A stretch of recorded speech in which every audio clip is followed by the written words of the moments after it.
Hi there. I decided to add um, a prologue, if you want to call it, to my little video, which is made from colour slides, which were taken in 1962 on a trip that Laurette and I made to Norway, and on a Lambretta Li scooter. So I thought you'd be interested just as a little bit of background before you watch the pictures. It's not movie, but it's slides anyway. They were all taken on transparency film. I think it eventually converted to DVD and now on the computer. So before Laurette and I got married in '64, we used to travel youth hosteling on the Lambretta, and we stayed in quite a lot of places. You weren't allowed to use motor scooters to youth hostels, but we knew a number of youth hostel wardens around London who didn't mind us going there, because we often helped them run folk song evenings and folk dances, and we also often helped them with a bit of decorating, etc. So we enjoyed our travels. We used to go camping with the scooter with a tent on the back and stuff like that. And then in 1961 we decided to take the Lambretta to Denmark, which we did. And I haven't got any pictures of that, but we went right across Denmark to Copenhagen, from Esbjerg, and we enjoyed it so much, and we met a couple of Norwegian people, and we thought, yeah, we go to Norway next year, which would have been '62.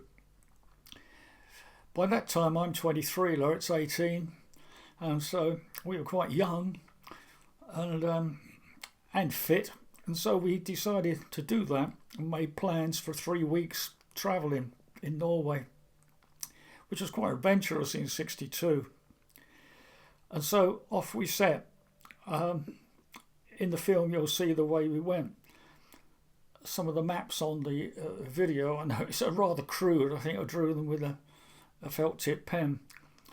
They were quite adventurous times, to say the least. And I think Norway was one of the nicest times of our travelling, because it brought us very close together, and it was so adventurous and mountainous, of course, well over 4,000 feet up on the scooter, in those up in the snow. And wow, it was. I didn't have photographs of the scooter in the snow, but there was snow all around us, and so. We travelled to Bergen, and then we drove all miles across and up high into the mountains, and eventually at that point we found there were no roads. The roads finished because we were heading towards a glacier, because we thought we'd like to see the mountains. So we got there, and we heard from people there was a Norwegian railway, the highest railway in Norway, that goes over the glacier. I think I can remember the name. I've written that glacier's name down because it's a hard one to say. It was called the Hardangerjokelen.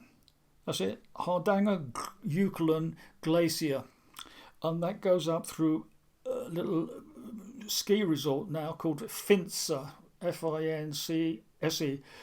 That's where Captain Scott and the Antarctic expedition did all their training for the Antarctic.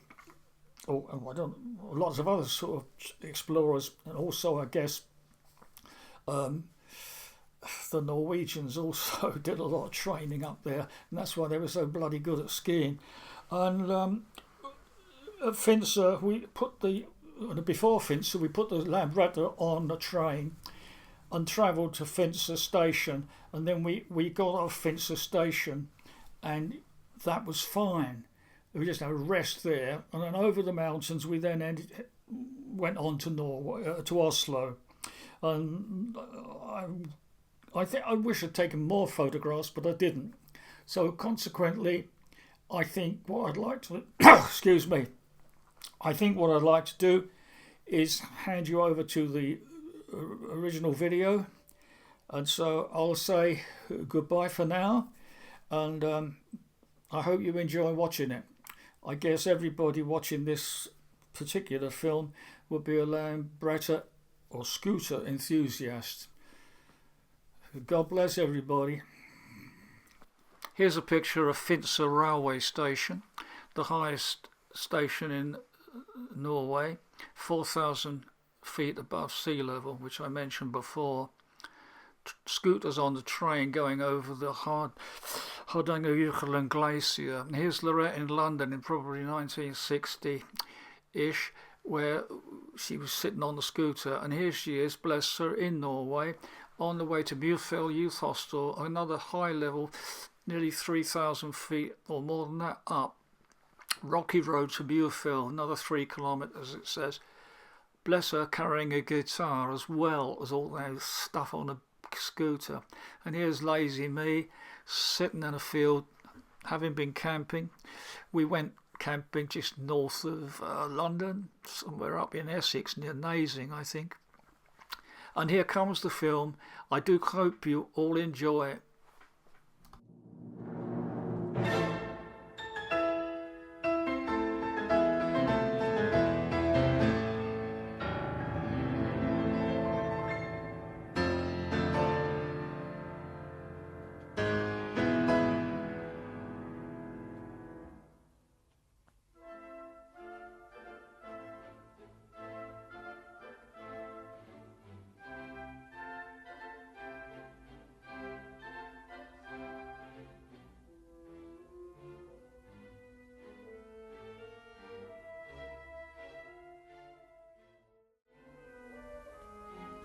Well, here's my old 1958 Lambretta Li model, 5 years old in 1962.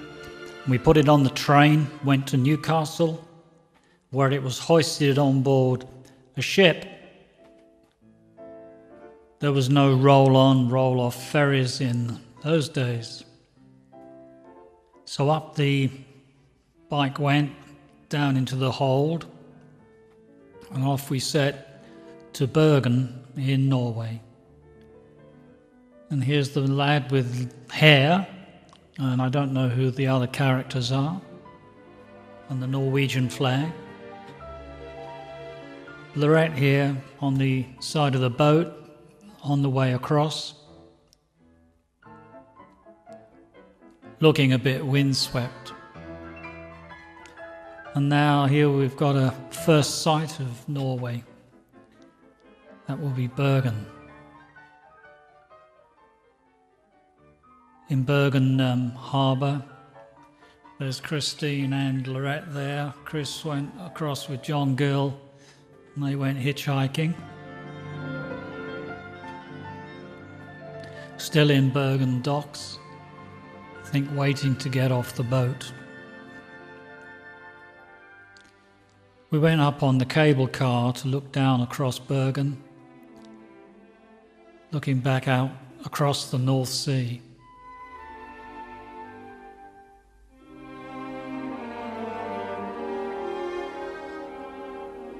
Bergen, of course, was a fishing port and still was when we were there. I suppose it still is. And down in the town, we visited the market. We stayed one night, I think, in the youth hostel. In the market, there were plenty of stalls, and it looks like plenty of rain.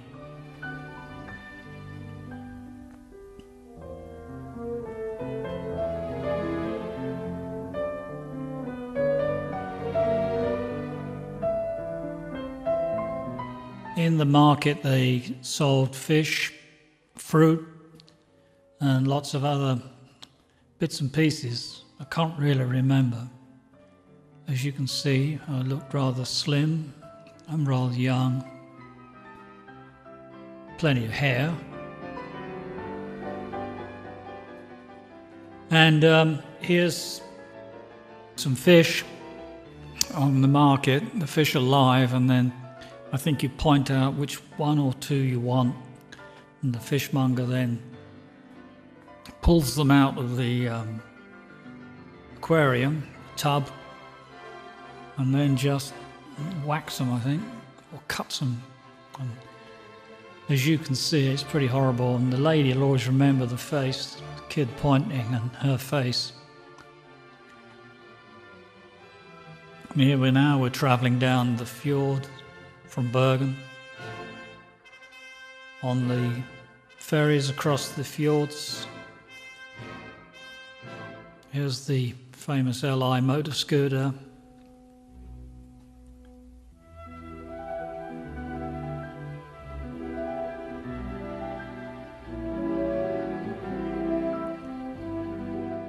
Waterfalls everywhere as we travelled. Magnificently high, some of them. This one was particularly big.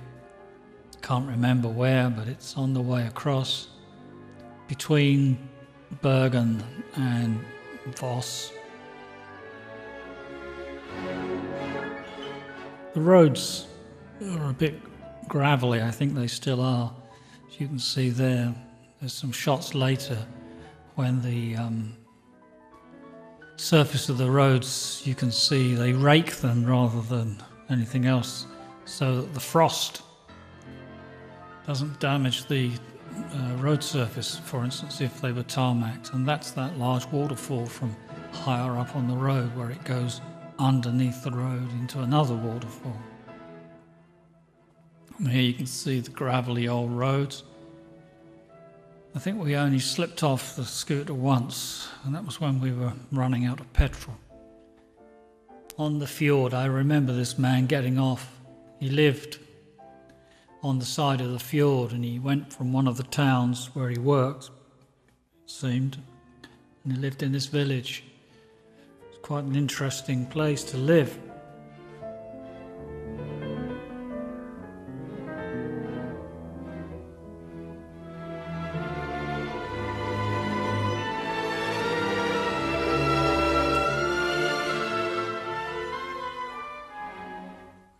We're travelling across, or we're actually going up the hill there by the look of it. I think this hill, the scooter couldn't get up it with just the two of us and all the luggage. So I think poor Laurette had to walk up.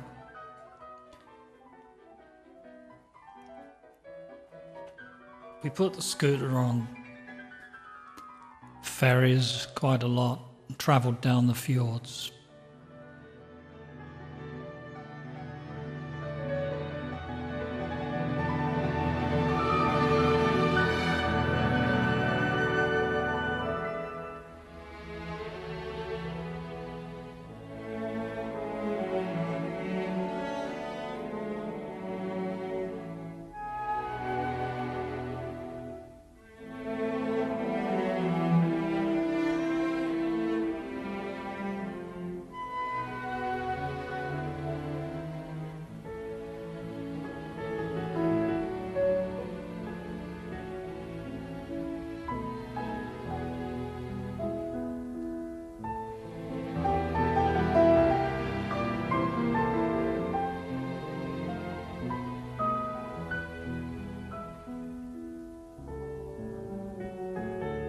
It can save quite a few 100 miles by going down the fjord on the ferry rather than round the roads.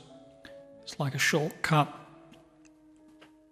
I think these days you can get a bus and ferry ticket, take you almost across Norway. This is a staff church. Staff church is built totally of wood. They come from 11th century, 12th century buildings. Very warm right in the middle, because the central staves go right to the middle of the church. So it's got like 3 walls at the bottom, keep it warm.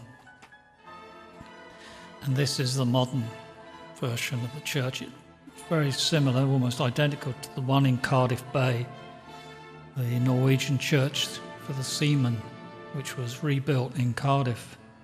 Didn't realise that. This is Muirfell, 3 kilometres to the youth hostel, the Keep Smiling Bridge, they called it, because the road was so rocky. It's a pity I didn't take a photograph. From this youth hostel, put the scooter on a railway train and went over the glacier.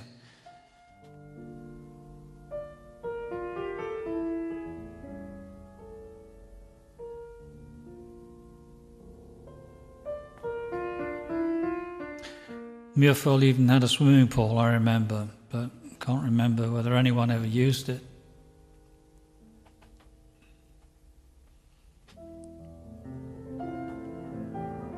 Again, plenty of waterfalls, lakes,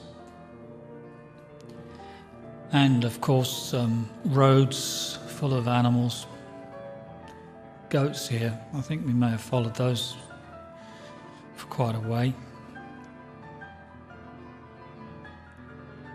The landscape here where they hang the grass up on racks, I remember, to dry in the summer.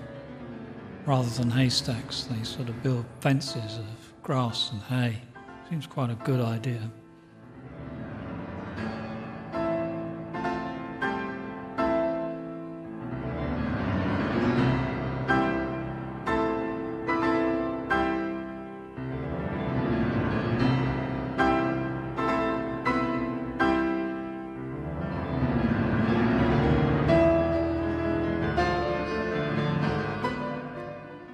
Here's Laurette. I think she's wearing shorts there, must have been warm. And again, this scooter.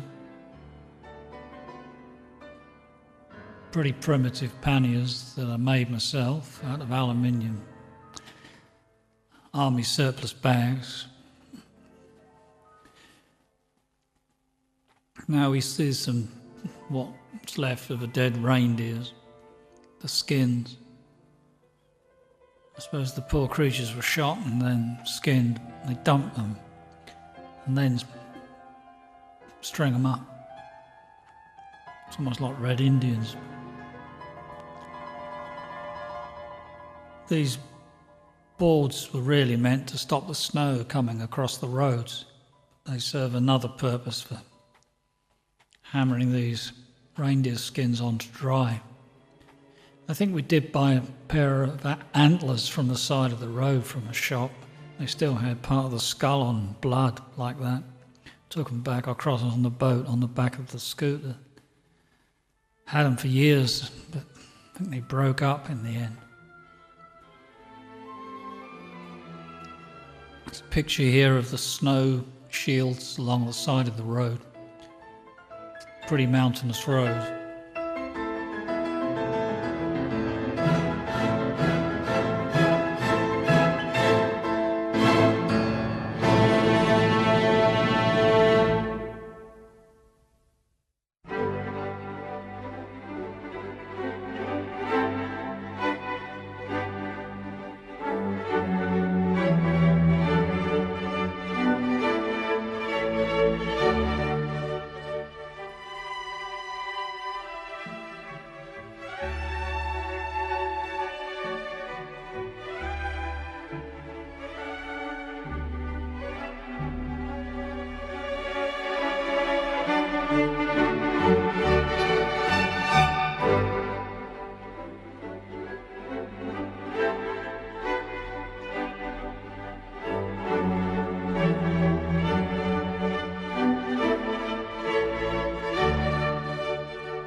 Then we travelled, as I say, up on the train, over the mountains, through the glacier.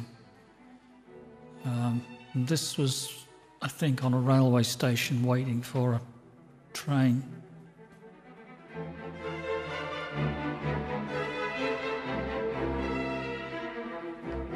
I think that was taken from a railway train as well.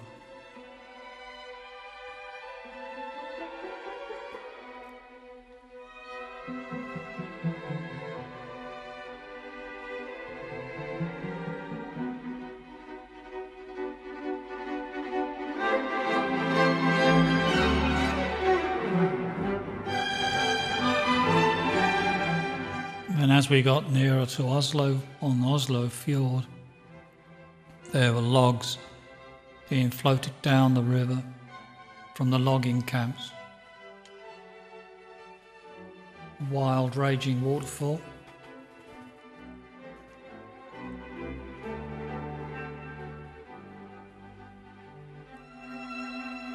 These colour slides are hand-drawn on bits of tracing paper stuck in the slide holders.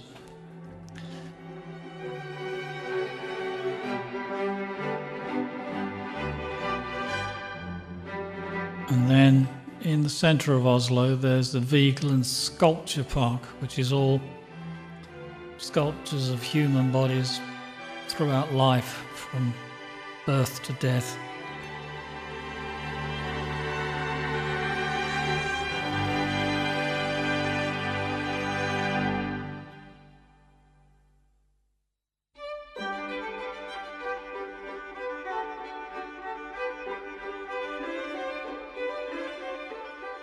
The whole park is full of sculptures. It was there in the 1930s. Somebody I work with in London was a Norwegian. She didn't like it because she said all the people looked overweight and fat. These pictures were purchased, I didn't take them. Oslo Town Hall.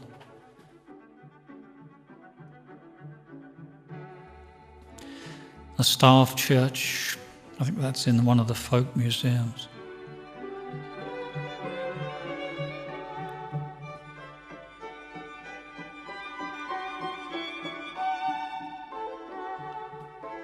Centre of Oslo, trams, again, didn't take these pictures, and that's the Royal Palace. The picture we did take was, or Laurette took this, next one was of the Fram polar ship that in 1880s was sailed by Nansen to the Arctic. It got frozen up in the ice, and here it is frozen up in 1893-4, and there's a windmill on the top of it built in, so it generated electricity to play an electric organ and to power lights. It's a map of where he went, almost to the North Pole. They were gone 3 years, and there's the lifebelt Fram, one of the Arctic explorers, and that photo was taken in 1894 by Nansen. Also in the museum in Oslo is the Kon-Tiki raft that Thor Heyerdahl went across Pacific in. Some folk sculptures in the folk museum.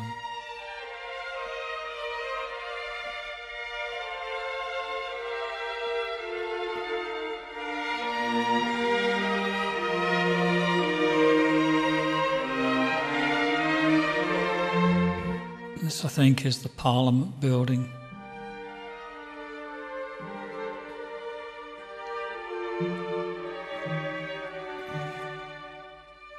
And there's a couple more shots of Oslo Harbour.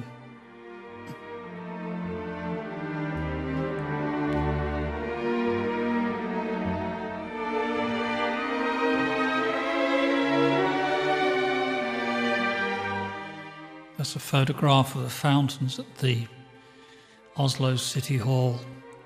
And there's Laurette on the ship. I don't think it's the main ship, I'm not sure where that was.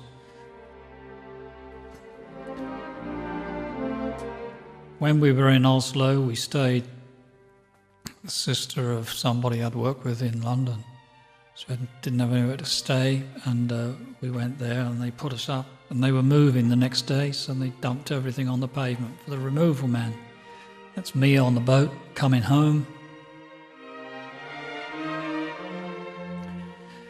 And there, John Gill, second from the left, and me in a leather jacket again. And then John Gill and myself pretending to be asleep on the boat.